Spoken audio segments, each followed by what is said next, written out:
Progressives right now are getting themselves all twisted and excited about this idea of forcing the vote on Medicare for all in the House. Uh, there's a lot of them that seem to believe this is the path to future success, but really, even if they do manage to succeed and to force this vote, it's just a symbolic victory. The vote is going to lose. It's guaranteed to lose.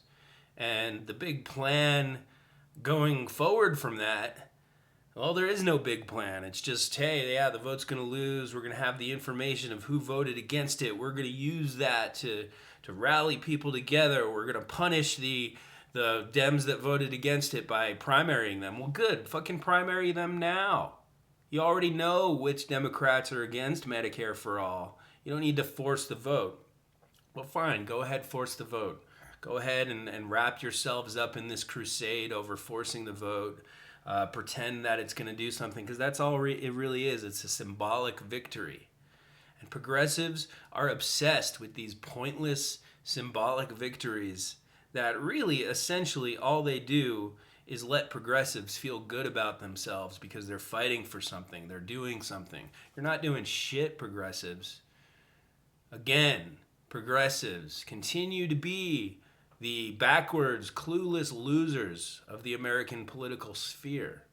They have this dumb, goofy plan, and they'll always come and say, "Oh well, Cornel West supports it." Well, who the fuck is Cornel West? He's devoted his life to academics and to becoming later in his career a media personality. So, he's not exactly some harbinger of victory in terms of getting progressive policy passed.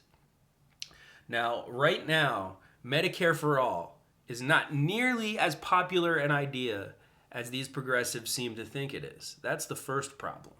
They think that they have some kind of power that they can wield to just sort of will Medicare for all into place, but they haven't done the work to really truly educate people on the meat and potatoes of what Medicare for all would be, how it would impact people's lives. Because you got to realize that, progressives, you're not just asking for a policy to be passed that's going to sort of impact people that need it right now. You're asking for people that are currently kind of content with their private insurance to give up that private insurance in favor of a government system.